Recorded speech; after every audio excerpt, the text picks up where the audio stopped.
IPL season 18 ను sun Risers Hyderabad భారీ విజయంతో ముగించింది. ప్లే ఆఫ్స్ రేసు నుంచి నిష్క్రమించిన తర్వాత జోరందుకున్న హైదరాబాద్ కోల్కతా నైట్ రైడర్స్ తో జరిగిన తమ ఆఖరి మ్యాచ్లో అంతకు మించిన దూకుడును ప్రదర్శించింది.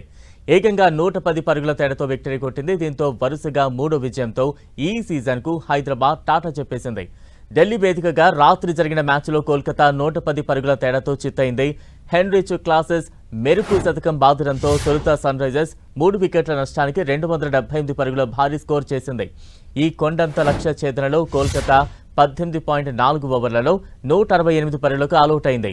మనీష్ పాండే 37 పరుగులతో టాప్ స్కోరర్గా మిగిలాడు. హర్షిత్ రాణా 34 పరుగులు చేశాడు. కోల్కతా ఓపెనర్ సునీల్ నరైన్ దూకుడుగా ఆడినా దాన్ని భారీ ఇన్నింగ్స్గా మలచలేకపోయాడు. అజింక్య రహానే, రఘువంశీ, రమన్దీప్ సింగ్, క్వింటన్ డకాక్, రింకు సింగ్ రాణించలేదు. రసెల్ ఎదుర్కొన్న తొలి బంతికే గోల్డెన్ డకట్గా వెనుదిరిగిపోయాడు.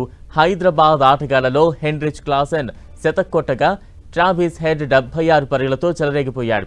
అభిషేక్ శర్మ క్రీజులో ఉన్నంతసేపు మెరుపులు మెరిపించాడు. ఇషాన్ కిషన్ సైతం రాణించాడు.